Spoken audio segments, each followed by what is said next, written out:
Welcome to ఉదయం news. ముందుగా headlines చూద్దాం. వరల్డ్ ఎకనామిక్ ఫోరం సదస్సు కోసం దావోస్ లో పర్యటిస్తున్న చంద్రబాబు. సిఐఏ ఆధ్వర్యంలో గ్రీన్ ఇండస్ట్రియలైజేషన్ పై నిర్వహించిన సదస్సులో పాల్గొన్న సీఎం. భారతీయుల రక్తంలోనే వ్యాపార లక్షణాలు ఉన్నాయన్న ముఖ్యమంత్రి.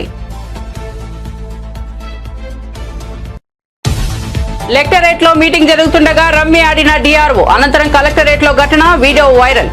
డీఆర్ఓపై విచారణకు ఆదేశించిన కలెక్టర్. అధికారి తీరుపై మండిపడుతున్న నెటిజన్లు.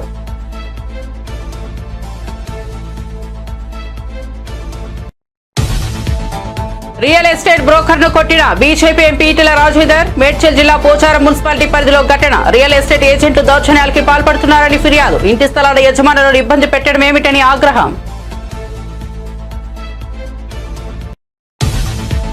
డిప్యూటీ సీఎం అంశంపై ఎవరూ బహిరంగంగా మాట్లాడవద్దన్న జనసేన కేంద్ర కార్యాలయం. దీనిపై మాట్లాడొద్దని ఇప్పటికే ఆదేశాలు జారీ చేసిన టీడీపీ హైకమాండ్. సోషల్ మీడియాలో కూడా స్పందించవద్దని జన సైనికులకు జనసేన ఆదేశం.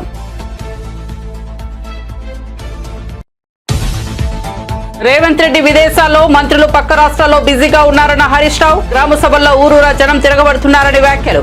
కాంగ్రెస్ ఏడాది పాలన ఫెయిల్యూర్ అంటూ విమర్శలు.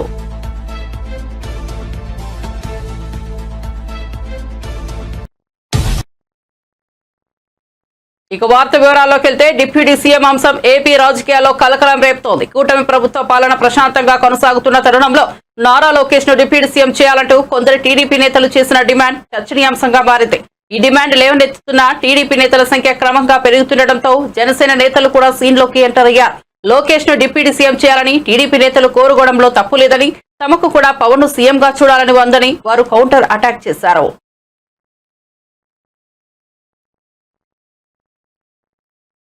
AP CM Chandrababu Naidu world economic forum సదస్సు కోసం దావోస్ లో పర్యటిస్తున్న విషయం తెలిసిందే. ఇందులో భాగంగా సిఐఐ ఆధ్వర్యంలో గ్రీన్ ఇండస్ట్రియలైజేషన్ పై నిర్వహించిన సదస్సులో ముఖ్యమంత్రి మాట్లాడారు. భారతీయుల రక్తంలోనే వ్యాపార లక్షణాలు ఉన్నాయన్న ఆయన ప్రపంచ దేశాలకు మన వాళ్ళు అత్యుత్తమ సేవలు అందిస్తున్నారని ప్రశంసించారు. ఇంకా చంద్రబాబు మాట్లాడుతూ, మీ అందరినీ చూస్తుంటే నాలో నమ్మకం పెరిగేది. భవిష్యత్తులో నా కళలు నిజమవుతున్నాయనే నమ్మకం కలిగేది. 1991లో దేశంలో ఆర్థిక సంస్కరణలు ప్రవేశపెట్టారు. ఇంటర్నెట్, ఆర్థిక సంస్కరణలను వినియోగించి రెండవ తరం సంస్కరణలను ప్రవేశపెట్టారని తెలిపారు. With all these things, it is again we are having excellent ports on East Coast. After green hydrogen, one has to export. Now he has acquired some units in Kakinada port. Port is ready. If he can complete the project, he can export immediately. That is the advantage we are having. All ecosystem is in order. What I wanted to request all of you, I wanted to go now, all vehicles, EV vehicles, even on rooftop, I want to promote in a big way. And as on today, this year, around 30 lakh families we are promoting to have rooftop power generation, that is solar. Ultimately, I wanted to make it democratization of power generation. You can generate, you can consume, surplus, you can give it to grid, deficit, you can take back, net metering, everything you can do it. Now technology is very big handy. Use technology and move forward. Then finally, green energy is the solution. We are having one is environmental, carbon emissions. But at the same time, cost effectiveness. But only my request to you, all of you, have R&D strong. Make research continuously. How to reduce the cost. How to bring innovations. Thereby, you are going to do lot very big job, and also you are going to save the environment. పేదల భూములను ఆక్రమించుకున్నాడని ఆరోపిస్తూ BJP నేత Malkajgiri MP Etela Rajender ఓ real estate broker ను కొట్టారు. ఈ ఘటన మేడ్చల్ జిల్లా Pocharam municipality పరిధిలో చోటు చేసుకుంది. రియల్ ఎస్టేట్ బ్రోకర్ వైపు కోపంగా దూసుకొచ్చిన ఈటెల అతని చెంపపై ఒక్కటి కొట్టారు. ఆ తర్వాత అక్కడే ఉన్న బీజేపీ కార్యకర్తలు కూడా కొంతమంది ఆ బ్రోకర్ పై చేసుకున్నారు. పోచారం మున్సిపాలిటీ పరిధిలోని ఏకశిలా నగర్ లో ఈటెల పర్యటించారు. రియల్ ఎస్టేట్ ఏజెంట్లు తనపై దౌర్జన్యానికి పాల్పడుతున్నారంటూ ఓ మహిళ ఫిర్యాదు చేసింది. పలువురు బాధితులు కూడా ఫిర్యాదు చేశారు. ఈ క్రమంలో ఈటెల రియాలిటీ బ్రోకర్ పై చేయి చేసుకున్నారు. ఇంటి స్థలాల యజమానులను ఇబ్బంది పెట్టడం ఏమిటని ఆగ్రహం వ్యక్తం చేశారు.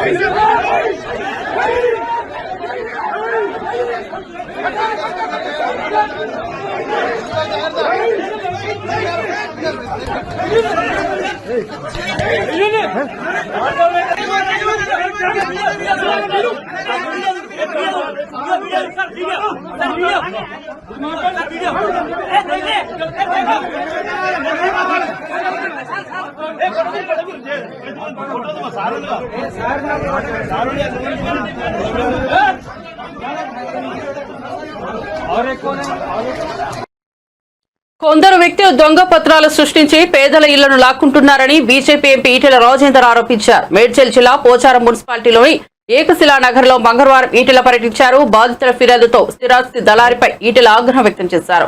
ఈ క్రమంలో ఆయనపై చేయి చేసుకున్నారు. ఇంటి స్థలాల యజమానులను ఇబ్బంది పెడుతున్నారని ఎంపీ మండిపడ్డారు. కొందరు అధికారులు బ్రోకర్లకు కొమ్ము కాస్తున్నారని ఆరోపించారు.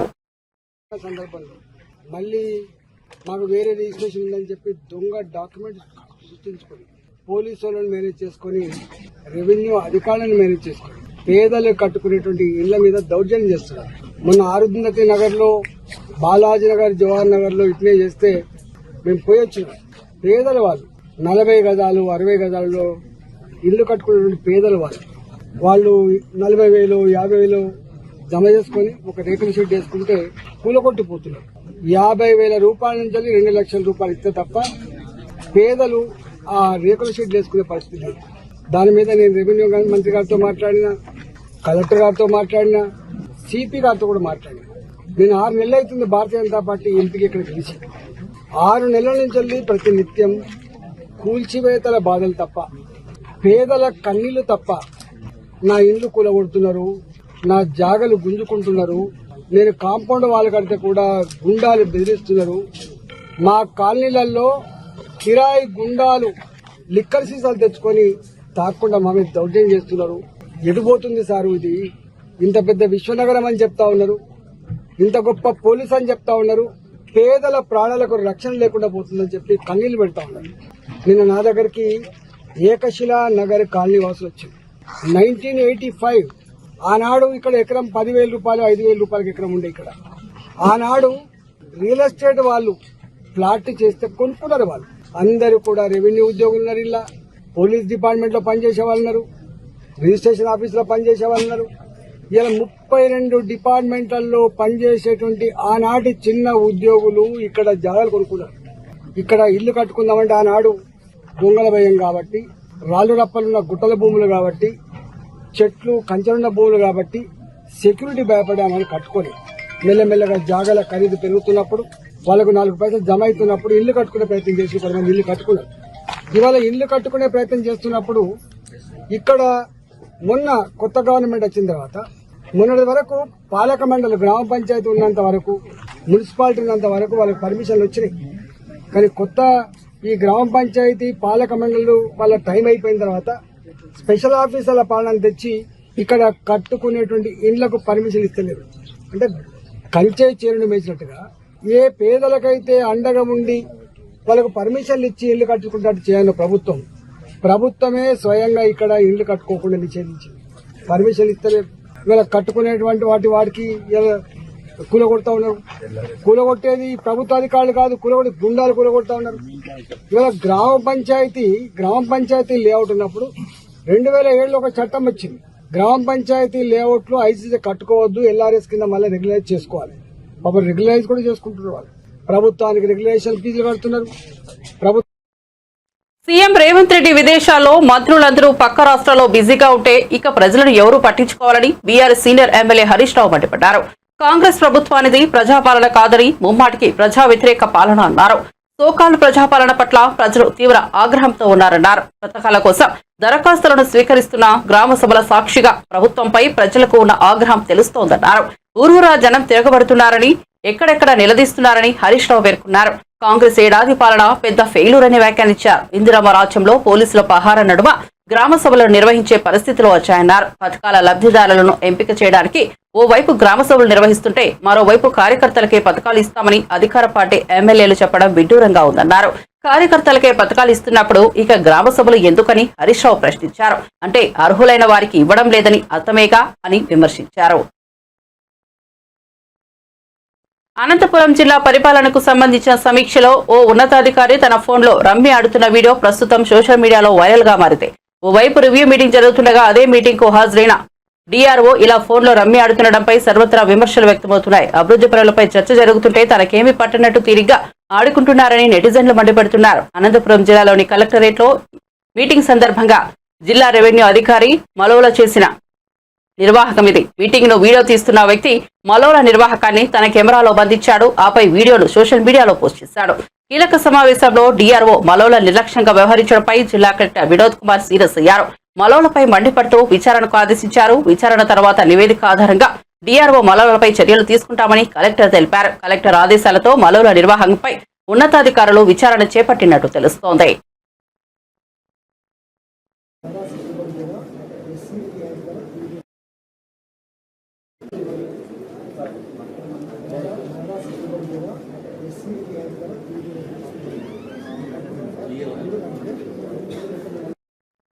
మంచిర్యాల జిల్లా భీమవరం మండలం పోలంపల్లి గ్రామ సభలో రేషన్ కార్డుల జాబితా అంశంపై గందరగోళం నెలకొంది. మొదటి విడత రేషన్ కార్డు లిస్టులో తమ పేర్లు లేవని గ్రామ సభలో కొత్త కార్డుల కోసం దరఖాస్తు చేసుకున్న అర్హత కలిగిన లబ్ధిదారులు ఆందోళన చేపట్టారు. గ్రామ సభను రద్దు చేసి గ్రామంలో మళ్లీ సర్వే నిర్వహించాలని డిమాండ్ చేశారు. అర్హులైన వారికి రేషన్ కార్డులు మంజూరు చేయాలని అధికారులు నిలదీశారు. స్థానిక అధికారులు సమస్య పరిష్కారానికి త్వరగా చర్యలు తీసుకోవాలని ఆందోళనకారులు విజ్ఞప్తి చేశారు. ఇప్పుడు ఎవరు ఇప్పుడు దీని బాధ్యతలు నక్కరైనా వహిస్తారా లేకుంటే దుబ్బారైనా కొడుకు వహిస్తారా ఆయన ఏమని అడుగుతావు? నువ్వు ఒక్క ఫోటో మధుకర్ తీసింది. మధుకర్ ఏమంటే నేను ఫోటో తీసి మాత్రం నాకెవరికి అంటాడు. మా పేరు లేదంటే మేము గల్లబట్టి అడిగేటువంటి ఒక బాధ్యత ఇప్పుడు మధుకర్ ఏమని అడుగుతావు? మధుకర్ని నువ్వు తీయమంటే ఆయన పుణ్యాన్ని తీసిండు. ఆయన జీతం ఇచ్చిందా? ఇప్పుడు మీరు ఏం చెప్పాలనుకుంటారో అన్ని మధుకర్ కదా జీతం ఇవ్వలే కదా, గోపాలన్న కొడుకు జీతం ఇవ్వలే కదా. మీరు ఏం చేయాలనుకుంటారు? మేము అడిగితే అదే నువ్వు కార్యదర్శి అయితే ఇప్పుడు సంగతి తెలుసు. ఇప్పుడు ఆయన ఏమనడం మేము చెప్పుకుని మరి ఏమంటారు ఒక బాధ్యతంగా మీ సర్వేనే సార్ మాకు అంతే. మాకు రావాలని కాదు, అప్పులని కాదు. రేషన్ కార్డుతో సహా లేకపోతే కావాలి. అన్ని రాసి పెడితే పైకి చెప్తా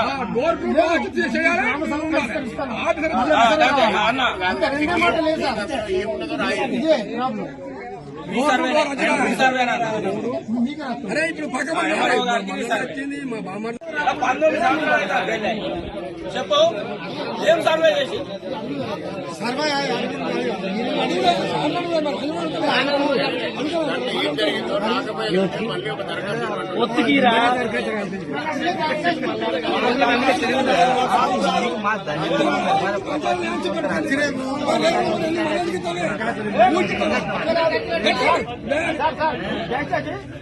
ఈ సెలెక్ట్ మొత్తం ఆపింది. ఆపి అవైలబుల్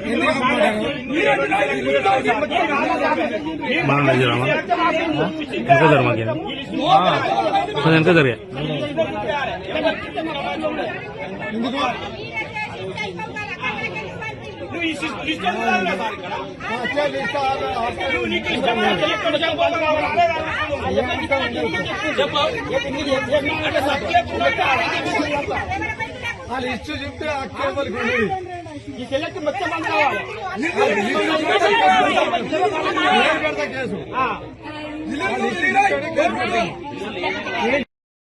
దావోస్ పర్యటనలో ఉన్న తెలంగాణ ముఖ్యమంత్రి రేవంత్ రెడ్డికి బీజేపీ ఎమ్మెల్యే రాజాసింగ్ కీలక విజ్ఞప్తి చేశారు. నాంపల్లి ఎగ్జిబిషన్ గ్రౌండ్స్ లో ప్రతి సంవత్సరం నిర్వహిస్తున్న నోమాయిస్ ఎగ్జిబిషన్ ను నగర శివారులో ఏర్పాటు చేయాలని ఈ సందర్భంగా ఎమ్మెల్యే రాజాసింగ్ కోరారు. నగరం మధ్యలో ఈ ఎగ్జిబిషన్ పెట్టడంతో ప్రతిరోజు వేలాది సంఖ్యలో ప్రజలు వస్తుండటంతో భారీగా ట్రాఫిక్ జామ్ ఏర్పడుతుండటంతో ట్రాఫిక్ జామ్ ఏర్పడి గంటల తరబడి వాహనాల రాకపోకలకు ఇబ్బందులు తలెత్తుతున్నాయన్నారు. ముఖ్యంగా వందలాది వాహనాల పార్కింగ్ ఇబ్బందులు ఏర్పడుతున్నాయని, మరోవైపు పార్కింగ్ పేరుతో దోచుకుంటున్నారని అన్నారు. ఎగ్జిబిషన్ వచ్చే వారి కోసం నిర్వాహకులే ఉచితంగా పార్కింగ్ సదుపాయం కలిగించేలా చర్యలు తీసుకోవాలని కోరుతూ ఎమ్మెల్యే రాజాసింగ్ సీఎం రేవంత్ రెడ్డికి విజ్ఞప్తి చేశారు. మోజంజాయ్ మార్కెట్ నుంచి ఏక్ మినార్ మస్జిద్ వరకు, ఏక్ మినార్ మస్జిద్ నుంచి అసెంబ్లీ వరకు ఎన్నో గంటలు రోడ్డు మొత్తం జామ్ ఉంటుంది. సరౌండింగ్ మొత్తం న్యూసెన్స్ జరుగుతుంది. నేను గతంలో కూడా అసెంబ్లీలో ముఖ్యమంత్రి గారు ఉండే, అప్పుడు కేసీఆర్ గారు, వాళ్ళకి రిక్వెస్ట్ చేసిన, ఈ ఎగ్జిబిషన్ కి సిటీ నుంచి బయట ట్రాన్స్ఫర్ చేయండి.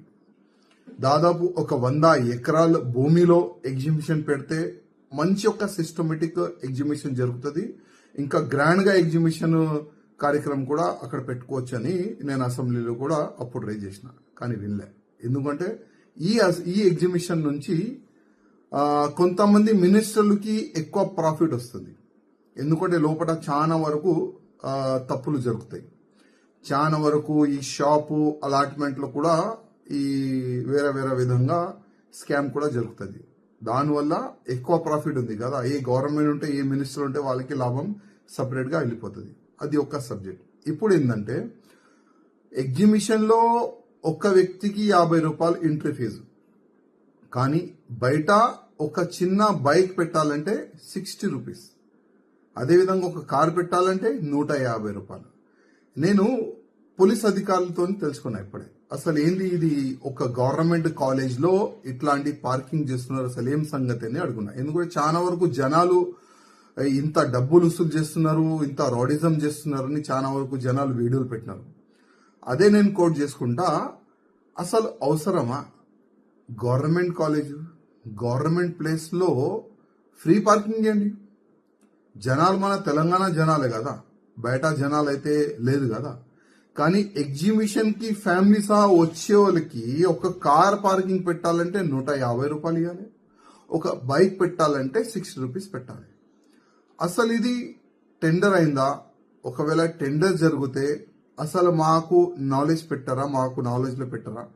అసలు ఈ విధంగా మేము టెండర్ పెడుతున్నాము, ఈ విధంగా రెంట్ వసూలు చేయాలనుకుంటున్నామని ఒకవేళ మాతోని కలెక్టర్ గారు చర్చ చేస్తే మేము అడ్వైజ్ ఇచ్చేది. జనాలు వస్తున్నారు, ఆల్రెడీ ఎంట్రీ ఫీజు 50 రూపాయలు ఇస్తున్నారు, వాళ్ళకి కార్ ఫ్రీ పార్కింగ్ కి మనం వ్యవస్థ చేసే బాధ్యత మనది.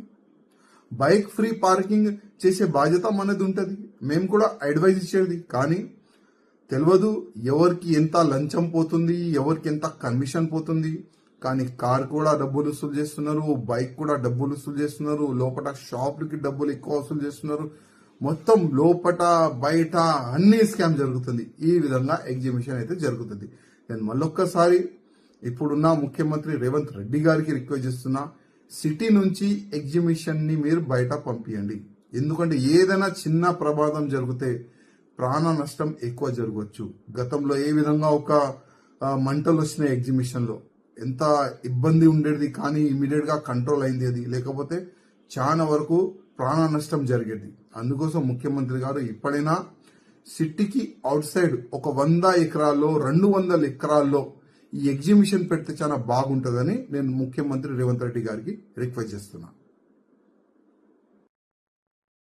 తెలంగాణ రాష్ట్రంలోని ప్రభుత్వ రవాణా సంస్థ అయిన ఆర్టీసీని ప్రైవేట్ పరం చేయాలని చూస్తున్నారని మాజీ రవాణా శాఖ మంత్రి పువ్వాడ అజయ్ కుమార్ సంచలన ఆరోపణలు చేశారు.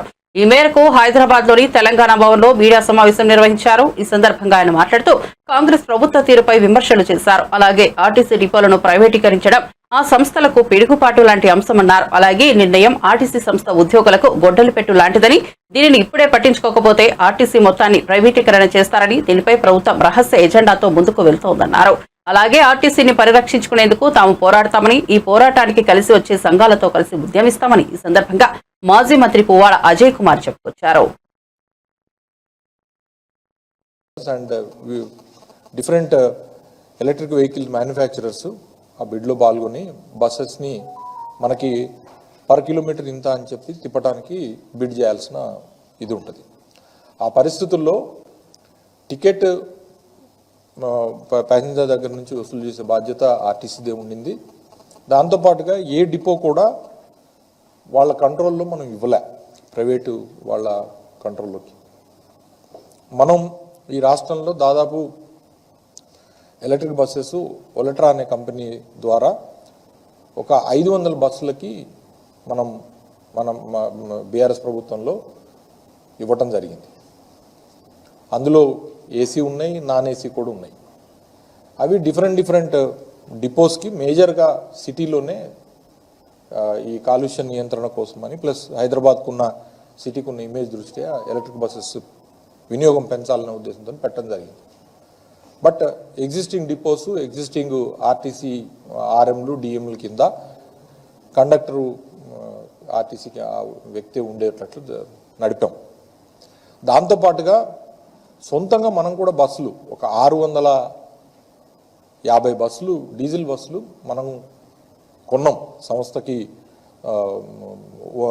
ఓనర్షిప్ ఉండే విధంగా బ్యాంకుల నుంచి రుణాలు పొంది వాటిని డీలక్స్, సెమీ లగ్జరీ, తర్వాత రాజధాని ఇట్లాంటి వివిధ బ్రాండ్స్ కింద మనం బస్సులు ప్రతి డిపోకి కూడా అరేంజ్ చేసినాం.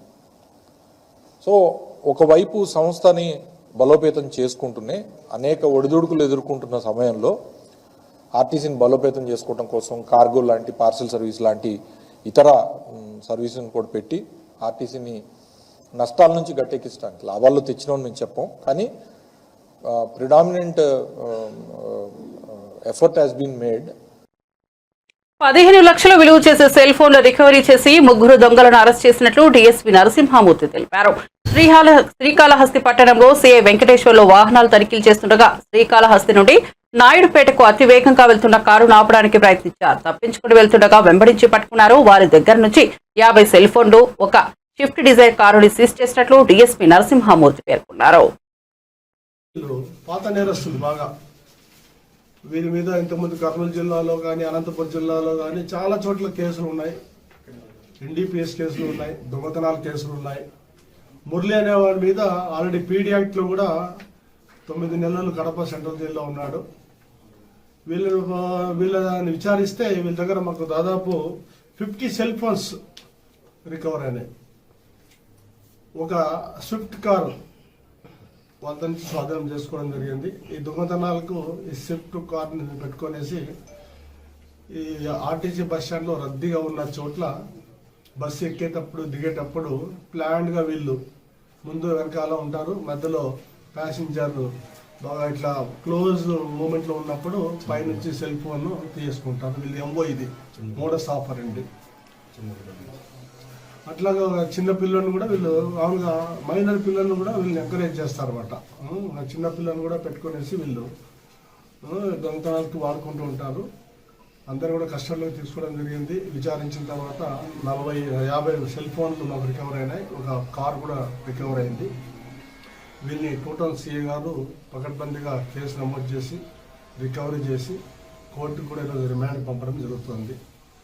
ఈ విషయాన్ని మేము మా ఉన్నతాధికారులు కూడా తెలియజేశాం. ఎస్పీ గారు, అడిషనల్ ఎస్పీ ఎల్లండ్గో గారు అందరూ కూడా బాగా అప్రిషియేట్ చేశారు. మా ఎస్బీ కానిస్టేబుల్ కూడా బాగా మాకు కొంత సమాచారం సేకరించి ఇస్తున్నాడు. అతను కూడా ఎస్బీ డిఎస్పీ గారికి చెప్పాము. అతను కూడా అప్రిషియేట్ చేస్తున్నాము. తాడిపత్రి మున్సిపల్ చైర్మన్ జేసీ ప్రభాకర్ రెడ్డి తనపై చేసిన వ్యాఖ్యలకు తాను చాలా వేదనకు గురయ్యానని సినీ నటి మాధవీలత చెప్పారు. సినీ హీరోయిన్స్ మహిళలపై అసభ్యకరంగా మాట్లాడి ఆ తర్వాత క్షమాపణ చెప్తే సరిపోతుందా అని ప్రశ్నించారు. సీనియర్ రాజకీయ నాయకుడైన జేసీ ప్రభాకర్ రెడ్డి దీని ద్వారా ప్రజలకు ఏం సందేశం ఇవ్వాలనుకుంటున్నారని నిలదీశారు. గచ్చిబౌలిలోని సైబరాబాద్ కమిషనరేట్ కార్యాలయంలో జేసీ ప్రభాకర్ రెడ్డిపై మంగళవారం ఆమె ఫిర్యాదు చేశారు. అనంతరం మీడియాతో మాట్లాడారు. జేసీ వ్యవహారంపై తన కుటుంబ సభ్యులు సైతం భయోందోళనకు గురయ్యారని ఆవేదన వ్యక్తం చేశారు. నమస్తే అండి. మీ అందరికీ కూడా తెలుసు. ఫస్ట్ ఆఫ్ ఆల్ మీడియా మిత్రులందరికీ కూడా చాలా చాలా థ్యాంక్స్. ఒక ఆల్మోస్ట్ 13-14 డేస్గా రన్ అవుతుంది. సంక్రాంతి హాలిడేస్ కారణంగా లేట్గా కంప్లైంట్ చేయాల్సి వచ్చింది. లేదు అంటే చాలా అర్లియర్గానే కంప్లైంట్ సబ్మిట్ చేసేదాన్ని. జేసీ ప్రభాకర్ రెడ్డి గారు నా మీద చేసిన వ్యాఖ్యలకు నేను హర్ట్ అవ్వడమే కాదు, అండ్ మోర్ ఆఫ్ క్షమాపణ చెప్పేశాను కదా అయిపోయింది అంటే. సో ఒక సీనియర్ పాలిటీషియను ఏం ఎగ్జాంపుల్ ఇవ్వాలి అనుకుంటున్నారు? సో అమ్మాయిలని అబ్యూస్ చేసేసి బూత్ వర్డ్స్ అండ్ మళ్ళీ ఒక సారీ చెప్పేస్తే ఈ రోజు నేను రేపు పొద్దున ఇంకొకళ్ళు. సో ఫర్దర్ జనరేషన్స్కి ఆడపిల్లలు పాలిటిక్స్లోకి వచ్చినా ఇంకో ఫీల్డ్లోకి వచ్చినా సో సీనియర్ పాలిటిషియన్స్ ఎలాంటి పదాలతోనైనా అబ్యూస్ చేయొచ్చు. సో ప్రజలని సక్రమ మార్గంలో పరిపాలించాల్సిన నాయకులే ఇలాంటి బూతు మాటలు మాట్లాడేసేసి మాకు సరదా వచ్చేసింది, వయసుతో వచ్చింది, లేకపోతే ఆవేశంలో వచ్చింది అంటే వాళ్ళ ఫాలోవర్స్ కూడా ఎస్ దిస్ ఈజ్ రైట్, తప్పేముంది అని కూడా అంటున్నారు. సో ఇదే వాళ్ళ ప్రజలందరికీ నేర్పిస్తున్నారు. రేపొద్దున ఇంకొకరు కూడా అంటారు. సో అది నేను దాన్ని ఖచ్చితంగా ఖండించాలి అండ్ నా కోసం నేను ఫైట్ చేసుకోవాలి. అప్పుడే నేను అమ్మాయిల గురించి మాట్లాడే హక్కు నాకు ఉంటుంది. అండ్ నా మీద జరిగిన అబ్యూస్కి నేను నోరు మూసుకొని అయ్యో వాళ్ళు పెద్దోళ్ళు, వాళ్ళ గురించి మీడియా మిత్రులు అందరూ నాకు చాలామంది ఫోన్ చేసి they are like very dangerous people, జాగ్రత్తగా ఉండు, వాళ్ళకి చాలా క్రిమినల్ బ్యాక్గ్రౌండ్ ఉంది, వాళ్ళ మీద చాలా క్రిమినల్ కేసులు కూడా ఉన్నాయి, సో నేను ఏమైనా అటాక్ చేయొచ్చు, ఇలాంటివన్నీ చెప్పినా కూడా జాగ్రత్తలు చెప్పారు. సో నిన్న మొన్న ఇంటర్వ్యూకి వెళ్ళినప్పుడు కూడా నాకు సేమ్ చెప్పారు, జాగ్రత్తగా ఉంది, they are very dangerous people అని. సో అంత డేంజరస్ పీపుల్ ఉన్నప్పుడు సో మాధవీలత అనే అమ్మాయి నోరు మూసుకొని సైలెంట్గా ఉంటే రేపు పొద్దున అసలు ఆడపిల్లలు మీరు ధైర్యంగా ఉందని చెప్పారు రైట్ నాకు లేని కారణంగా. సో అది నాకు నేను ఛాలెంజింగ్గా తీసుకొని సో కమిషనర్ గారికి కంప్లైంట్ చేయడం జరిగింది. అండ్ ఏదైతే అబ్యూస్ చేశారో అండ్ వాళ్ళ బ్యాక్గ్రౌండ్ ఎలా థ్రెటన్ చేస్తున్నారు అండ్ అందరూ ఏమంటున్నారు అండ్ వాళ్ళ ఫాలోవర్స్ సో నాకు సోషల్ మీడియాలో ఎలాంటి థ్రెటన్స్ ఇస్తున్నారు అనే దాన్ని మెన్షన్ చేయడం జరిగింది. అండ్ సిన్స్ 15 days నాకు ప్రాపర్గా స్లీప్ కూడా లేదు, ఎందుకంటే అదొక ట్రోమా అయింది. నా కోసం నేను ఫైట్ చేసుకోకపోతే ఎలా అని. అండ్ నా పేరెంట్స్ కూడా చాలా భయపడ్డారు. సో ఈరోజు కమిషనర్ గారికి 2 కంప్లైంట్స్ ఫైల్ చేయడం జరిగింది. యాజ్ ఎ ఉమెన్గా నా మీద ఏం జరిగిందో అదొకటి. So she Smita Rashtriya Hindu Yuvavahini which is runs by Rajnath Singh గారి ఆధ్వర్యంలో రన్ అవుతుంది. And I'm the Telangana spokesperson and she is the national vice president. So తను కూడా సో నా మీద జరిగిన దానికి కంప్లైంట్ రైజ్ చేయడం జరిగింది. బులెటిన్ ముగించే ముందు హెడ్లైన్స్ మరోసారి చూద్దాం. వరల్డ్ ఎకనామిక్ ఫోరం సదస్సు కోసం దావోస్ లో పర్యటిస్తున్న చంద్రబాబు. సిఐఐ ఆధ్వర్యంలో గ్రీన్ ఇండస్ట్రియలైజేషన్ పై నిర్వహించిన సదస్సులో పాల్గొన్న సీఎం. భారతీయుల రక్తంలోనే వ్యాపార లక్ష్యాలు ఉన్నాయన్న ముఖ్యమంత్రి.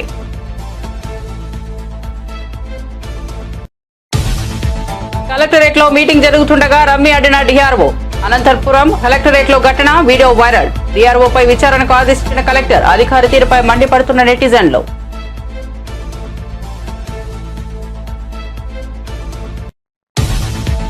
రియల్ ఎస్టేట్ బ్రోకర్ ను కొట్టిన బీజేపీ ఎంపీ ఈటెల రాజేందర్. మేడ్చల్ జిల్లా పోచారం మున్సిపాలిటీ పరిధిలో ఘటన. రియల్ ఎస్టేట్ ఏజెంట్లు దౌర్జన్యాలకి పాల్పడుతున్నారని ఫిర్యాదు.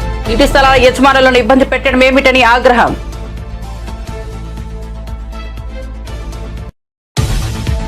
డిప్యూటీ సీఎం అంశంపై ఎవరూ బహిరంగంగా మాట్లాడవద్దన్న జనసేన కేంద్ర కార్యాలయం. దీనిపై మాట్లాడొద్దని ఇప్పటికే ఆదేశాలు జారీ చేసిన టీడీపీ హైకమాండ్. సోషల్ మీడియాలో కూడా స్పందించవద్దని జన సైనికులకు జనసేన ఆదేశం.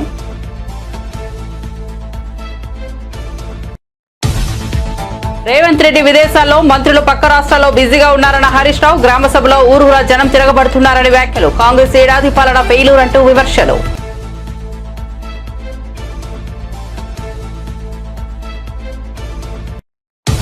మరిన్ని అప్డేట్స్ కోసం చూస్తూనే ఉండండి ఉదయం న్యూస్.